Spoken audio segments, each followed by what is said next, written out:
No vasto universo da Igreja Católica, poucos nomes brilham com tanta clareza no campo do intelecto e da justiça quanto o de São Raimundo de Pei, a Forte. Mas quem foi este homem que, em pleno século XIII, conseguiu organizar o caos jurídico da cristandade e se tornou o padroeiro dos advogados canonistas? Como um único indivíduo pôde moldar as leis da Igreja de uma forma que ecoaria por quase 700 anos? A resposta está em uma vida de genialidade, humildade e fé inabalável. Hoje, vamos explorar a trajetória fascinante do homem que não apenas codificou as leis da Igreja, mas que navegou mares, literalmente e figurativamente, para defender a verdade e a caridade. Esta é a história de São Raimundo de Pei, a Forte, o arquiteto do direito canônico. A jornada do nosso santo começa por volta do ano de 1175, em Vilafranca del Penedès, uma cidade próxima à vibrante Barcelona, no Reino de Aragão. Desde cedo, Raimundo demonstrou uma inteligência que ia muito além do comum. Ele não era apenas um estudante dedicado, era um verdadeiro prodígio. Imagine a cena. Com apenas 20 anos de idade, uma época em que a maioria dos jovens ainda buscava seu caminho. Raimundo já era professor de filosofia em Barcelona, cativando mentes com sua clareza de pensamento e profundidade de conhecimento. Sua reputação como um intelectual brilhante começou a se espalhar.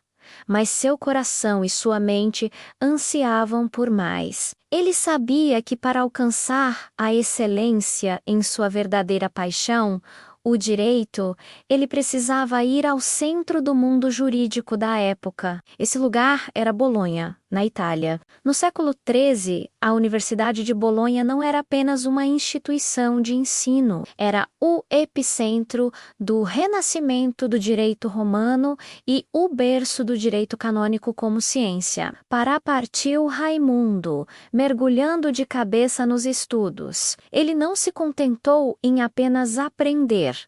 Ele dominou a matéria.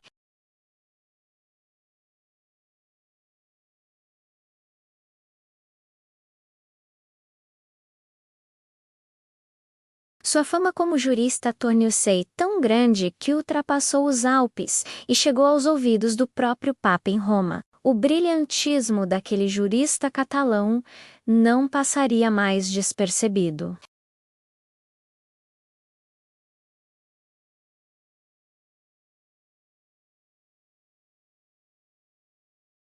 Mas Deus tinha outros planos, um chamado que mudaria completamente o rumo de sua vida.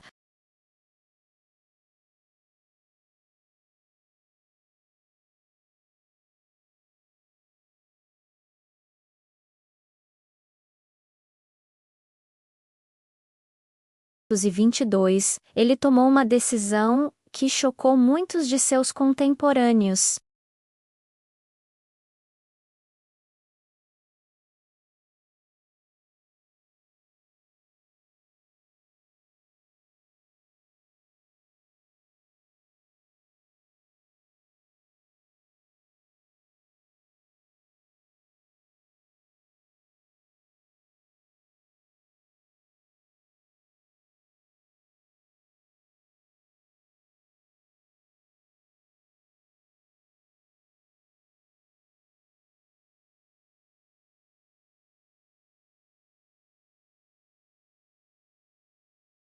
A igreja sabia que precisava de sua perícia. Uma de suas primeiras grandes contribuições dentro da vida religiosa foi ajudar seu amigo, São Pedro Nolasco, a fundar uma nova ordem religiosa com uma missão urgentíssima, a Ordem das Mercês. O propósito dessa ordem era o resgate de cristãos que haviam sido capturados e escravizados por piratas e exércitos mouros no Mediterrâneo. Raimundo usou todo o seu conhecimento jurídico não para ganho pessoal, mas para criar as fundações de uma obra de caridade heróica. Ele redigiu as constituições da nova ordem, dando a ela a estrutura legal e espiritual necessária para sobreviver e prosperar em sua perigosa missão de libertar cativos. Era a perfeita união de sua fé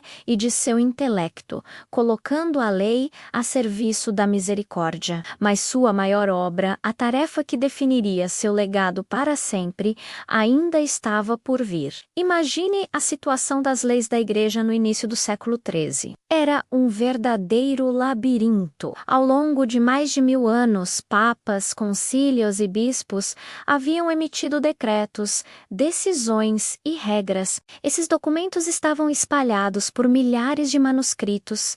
Muitas vezes eram contraditórios, repetitivos ou simplesmente obsoletos. Para um juiz ou um bispo, encontrar a lei correta para um caso específico era uma tarefa quase impossível. Era um caos jurídico que gerava incerteza e injustiça. Reconhecendo a urgência do problema, o Papa Gregório IX, ele mesmo, um jurista experiente, sabia que precisava do melhor especialista do mundo para resolver essa confusão. E esse especialista era Raimundo de Pei a Forte. Em 1230, o Papa convocou Raimundo para Roma e lhe deu uma missão hercúlea: compilar, organizar, harmonizar e sistematizar todo o corpo disperso do direito canônico em uma única coleção coerente. Era uma tarefa que poderia levar uma vida inteira,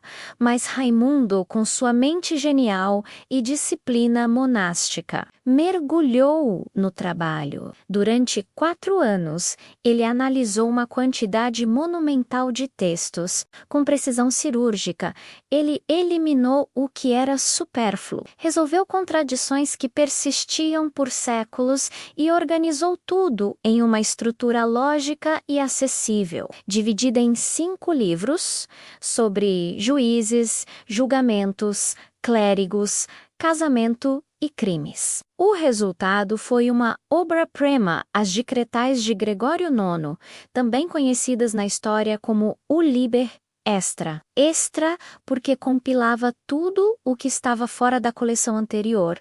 O Decreto de Graciano. O impacto dessa obra foi simplesmente monumental. De um dia para o outro, a Igreja passou de um estado de confusão legal para ter um código de leis claro, completo e universal. E o mais impressionante de tudo, este código, a obra de São Raimundo, permaneceu como a base fundamental do direito canônico da Igreja Católica até a promulgação do primeiro Código de Direito Canônico em 1917. Foram quase 700 anos de vigência. Para Raimundo, no entanto, a lei nunca foi apenas uma técnica fria. Ele sempre agiu sob o princípio de que o objetivo final de toda lei eclesiástica é a Salus Anamorum Suprema Lex Est, a salvação das almas, é a lei suprema. Ele via o direito como uma ferramenta pastoral, um caminho para aplicar a justiça e a misericórdia de Deus no mundo. Após completar sua monumental obra em Roma, Raimundo desejava voltar à vida tranquila de pregação e estudo. No entanto, sua reputação e sabedoria eram tão grandes que seus irmãos dominicanos o elegeram mestre-geral da ordem em 1238. Ele foi o terceiro a ocupar o cargo, sucedendo o próprio São Domingos e o Beato Jordão da Saxônia.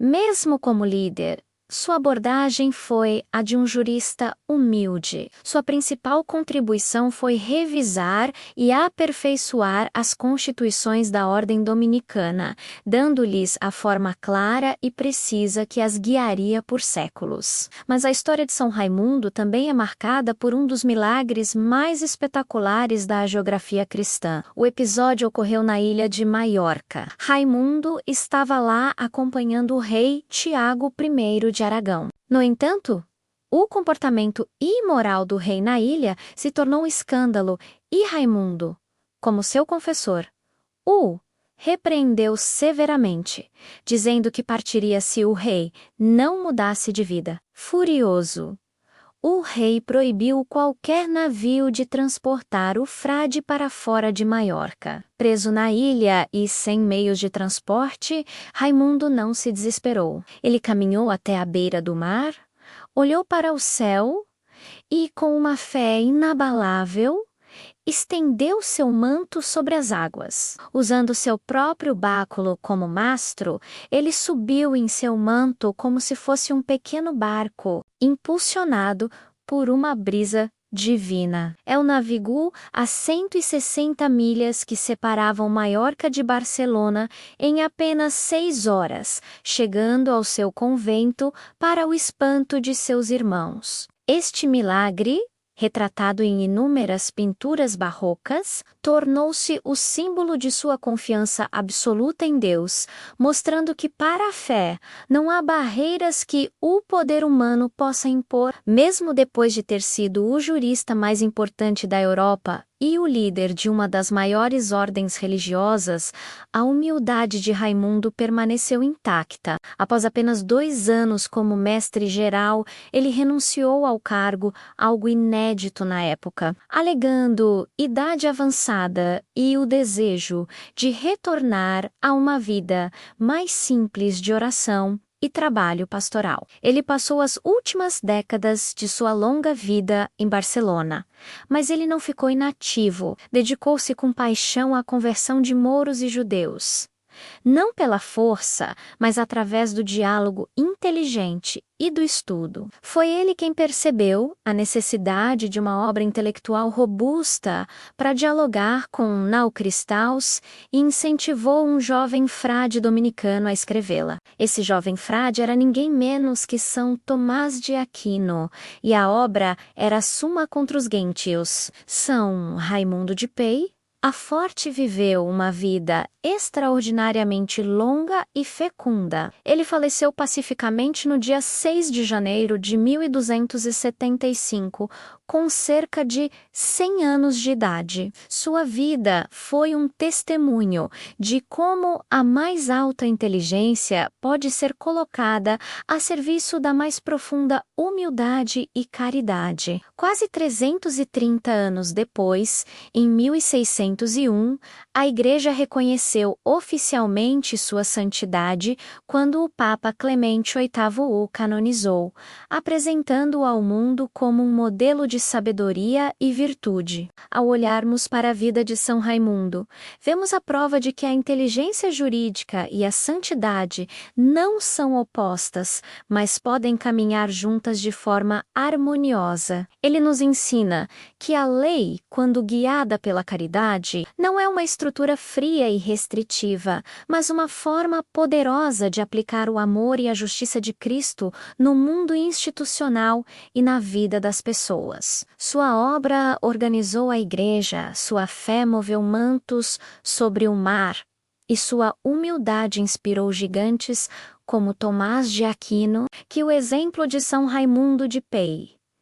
A Forte inspire advogados, juízes, legisladores e todos nós a buscar a justiça com competência, a viver com humildade e a manter sempre o coração voltado para a salvação das almas. Se você gostou de conhecer a história do patrono do direito canônico e arquiteto da lei da Igreja, não se esqueça de deixar seu like, inscrever-se no nosso canal e compartilhar este vídeo com quem ama a história e os grandes santos da Igreja. Obrigado por assistir e até a próxima!